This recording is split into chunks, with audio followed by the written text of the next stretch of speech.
उमेदवार देवेंद्रजी फडणवीस साहेबांना मी विनंती करतो की त्यांनी आम्हाला संबोधित करावं। हिंदवी स्वराज्याचे सरसंस्थापक छत्रपती शिवरायांना मानाचा मुजरा करतो। भारतीय राज्यघटनेचे शिल्पकार भारतरत्न डॉक्टर बाबासाहेब आंबेडकर यांना मानवंदना अर्पित करतो। आज या निमित्ताने खऱ्या अर्थानं क्रांतीज्योती सावित्रीबाई फुले, महात्मा ज्योतिबा फुले, राजमाता अहिल्यादेवी होळकर, भगवान बिरसा मुंडा, त्याचप्रमाणे लोकशाहीर अण्णाभाऊ साठे, क्रांतिगुरु लहुजी साळवे, सर्वच महापुरुषांना वंदन करतो। आणि आज आमचा फॉर्म भरण्याकरता आणि आम्हाला आशीर्वाद देण्याकरता या ठिकाणी उपस्थित झालेले आपल्या देशाचे विकास पुरुष, आपल्या सर्वांचे मार्गदर्शक आणि नेते आदरणीय नितीनजी गडकरी, त्याचप्रमाणे भाजपचे प्रदेशाध्यक्ष चंद्रशेखर बावनकुळेजी, या ठिकाणी विशेष रूपाने उपस्थित कैलासजी विजयवर्गीयजी, मंचावर उपस्थित सुलेखाताई कुंभारे, जोगेंद्रजी कवाडे, माझ्यासोबत जे फॉर्म भरणार आहेत पूर्व नागपूरचे कार्यसम्राट आमदार कृष्णाभाऊ खोपडे आणि दक्षिण नागपूरचे लोकप्रिय आमदार मोहनभाऊ मते, या ठिकाणी मंचावर उपस्थित कृपालजी तुमाने, परिणयजी फुके, सुधाकरराव कोळे, सुधाकरराव देशमुख, कृपाशंकर सिंगजी, अनिल सोलेजी, संजय भेंडेजी, आशिष जयस्वालजी, विकास महात्वेजी, मायाते युनातेजी, धर्मपाल मेश्रामजी, प्रशांत पवारजी, प्रवीण दटकेजी, मिलिंद महानेजी, विकास कुंभारेजी, टेकचंद सावरकरजी, गिरीजी व्यास, अर्चनाटे डेहनकर, कोणाचे नाव राहिले असतील तर त्यांची क्षमा मागतो। लिहिणाऱ्याचा दोष आहे, माझा दोष नाही आहे। मंचावरील महायुतीचे सर्व सन्माननीय नेते आणि उपस्थित भगिनी आणि बंधूंनो, आज फार वेळ बोलणार नाही, मी रोजच बोलतो आणि तुम्हाला माहिती आहे की आपल्यापेक्षा आपलं काम बोलतं, त्याच्यामुळे या ठिकाणी जास्त बोलण्याची आवश्यकता नाही आहे। आज खऱ्या अर्थानं माननीय गडकरी साहेबांच्या नेतृत्वामध्ये नागपूर शहरामध्ये केलेला बदल हा लोक डोळ्यांनी पाहत आहेत। बदललेला नागपूर, नागपूरचं इन्फ्रास्ट्रक्चर, नागपूरमध्ये तयार झालेले वेगवेगळ्या प्रकारच्या शिक्षण संस्था, नागपूरची मेट्रो, नागपूरमध्ये आलेले उद्योग, प्रत्येक गोष्ट ही या ठिकाणी पाहतोय। आणि माझा दावा आहे 10 वर्षाचं आमचं काम बघा, 7.5 वर्ष आम्हाला मिळाले आणि केंद्रातले 10 वर्ष आणि त्याच्या पूर्वीचं 15 वर्षाचं काँग्रेस राष्ट्रवादीचं काम बघा, कोणालाही विचारायची आवश्यकता पडणार नाही। नागपूर शहर आम्ही बदलून दाखवलं। तुमच्या आशीर्वादानं मुख्यमंत्री होता आलं, उपमुख्यमंत्री होता आलं, या विदर्भामध्ये मोठं परिवर्तन आपण करून दाखवलं। नागपूरचा एअरपोर्ट असेल, अमरावतीचा एअरपोर्ट असेल, वनगंगा नळगंगा सारखी 88,000 कोटीची त्या ठिकाणी एक योजना असेल, गोसी खुर्दचं काम असेल, इथल्या वेगवेगळ्या प्रकारच्या सिंचन प्रकल्पांचं काम असेल, समृद्धी महामार्गाचं काम असेल, कामं झाली। आणि त्यामुळे विदर्भाचा चित्र देखील माननीय गडकरी साहेबांच्या नेतृत्वात आम्ही बदलतोय।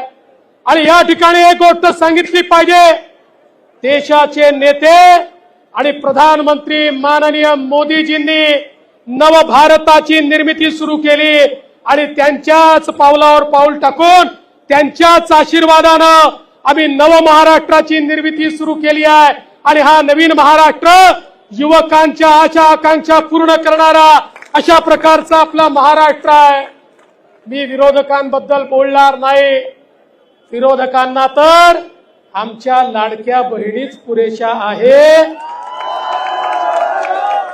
ज्या लाडक्या बहिणींच्या तोंडचा घास पळवण्याकरता काँग्रेसच्या नेत्यांनी, सुनील केदार, नाना पटोलेंनी नागपूरच्या न्यायालयामध्ये केस केली, त्या लाडक्या बहिणीच त्यांना पुरून उरतील।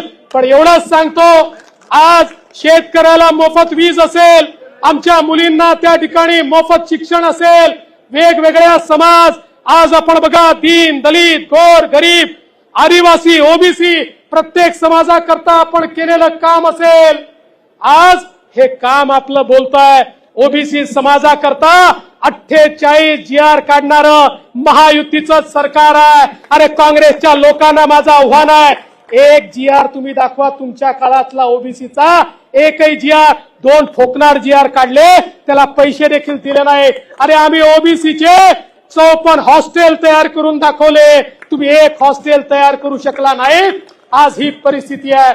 आमच्या दलित आदिवासींकरता स्वयंसारखी योजना आणून त्या माध्यमातून त्यांच्या मुलांना शिक्षणाचं दालन खुलं करण्याचं काम हे आपल्या सरकारने या ठिकाणी केलंय. सर्वांचं सरकार म्हणजे आपलं सरकार आहे. आणि म्हणून मला विश्वास आहे या निवडणुकीमध्ये 6व्यांदा दक्षिण पश्चिम नागपूरची जनता ही मला आशीर्वाद देणार आहे. आणि त्यासोबत आमचे कृष्णाभाऊ खोपडे म्हणजे पूर्व नागपूरचे कार्यसम्राट आमदार आहेत. या कार्यसम्राट आमदाराला पुन्हा एकदा अतिशय विक्रमी मताने त्या ठिकाणी आपल्याला पाठवायचं आहे. सगळे विक्रम आम्हाला मोडायचे आहेत. आणि दुसरीकडे जनसामान्यांचा माणूस, जनसामान्यांचा नेता, जनसामान्यांमध्ये 24 तास राहणारे आमचे मोहन भाऊ मते लोकप्रिय आमदार यांना देखील आमच्या सोबत पाठवायचा है. अभी ट्रेलर है, 3 और बाकी है, 3 और आने वाले हैं. और ये 6 के 6 शेर आपके आशीर्वाद से मुंबई के विधानसभा में जाएंगे.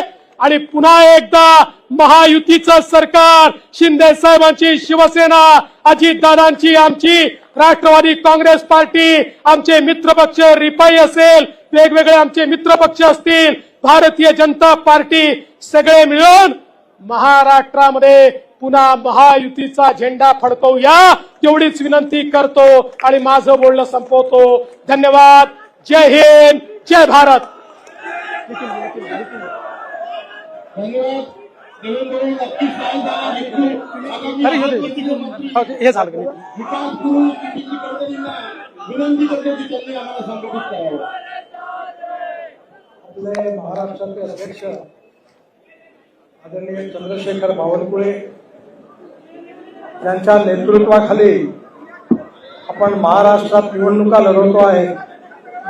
असे नागपूरचे आपले भूमिपुत्र आदरणीय उपमुख्यमंत्री देवेंद्रजी फडणवीस, देवेंद्रजींनी ज्या सर्व नेत्यांची नावं घेतली ती सर्व सन्माननीय नेते मंडळी, बांधवांनो आणि बहिणी, आज नागपूरमध्ये दक्षिण पश्चिम मधून देवेंद्रजी, दक्षिण मधून मोहनजी आणि पूर्व मधून आपल्या सगळ्यांचे आवडते कार्यसम्राट आमदार कृष्णाभाऊ आपला अर्ज भरत आहे. आपल्या सगळ्यांना माहिती आहे की देवेंद्रजींनी महाराष्ट्रामध्ये नागपूरच्या विकासाकरता किती प्राधान्य दिलं. मला सांगताना आनंद होतोय की आपल्याला 75 वर्ष झाले स्वातंत्र्य मिळून, काँग्रेसला 60-65 वर्ष राज्य करण्याची संधी मिळाली. पण जे काँग्रेसमध्ये 60 वर्षात करू शकले नाही ते महाराष्ट्रामध्ये आणि नागपूरमध्ये देवेंद्रजी आणि मोदीजींच्या नेतृत्वाखाली आपल्या सरकारने करून टाकलं. आपल्या सगळ्यांच्या आशीर्वादाने मी नागपूरचा खासदार म्हणून निवडून आलो. आणि मला सांगताना आनंद होतोय या 10 वर्षामध्ये नागपूर शहरामध्ये 1 लाख कोटी रुपयापेक्षा जास्त कामं झाली. यावेळी मी नागपूरच्या गल्ल्यागल्ल्यात फिरलो. मोहनजींनी, कृष्णाभाऊंनी, देवेंद्रजींनी अनधिकृत लेआउट, झोपडपट्ट्यामध्ये कॉन्क्रीटचे रोड बांधले. 24 तास पाणी 70-75% नागपूरकरांना मिळतात. हा सगळा विकास माझ्यामुळे, देवेंद्रजीमुळे, बावनकुळेमुळे, मोहनजींमुळे किंवा कृष्णाभाऊमुळे नाही झाला. हा नागपूरचा विकास झाला असेल तर माझ्या समोर बसलेल्या नागपूरच्या जनतेमुळे. कारण तुम्ही आम्हाला आशीर्वाद दिला नसता, तुम्ही आम्हाला शुभेच्छा दिल्या नसत्या, तुम्ही आमच्या हातात ताकद दिली नसती तर हे चित्र आम्ही बदलवू शकलो नसतो. आणि म्हणून आतापर्यंत तुम्ही जे पाहिलं होतं वो तो केवळ न्यूज थी, असली फिल्म सुरू होणार.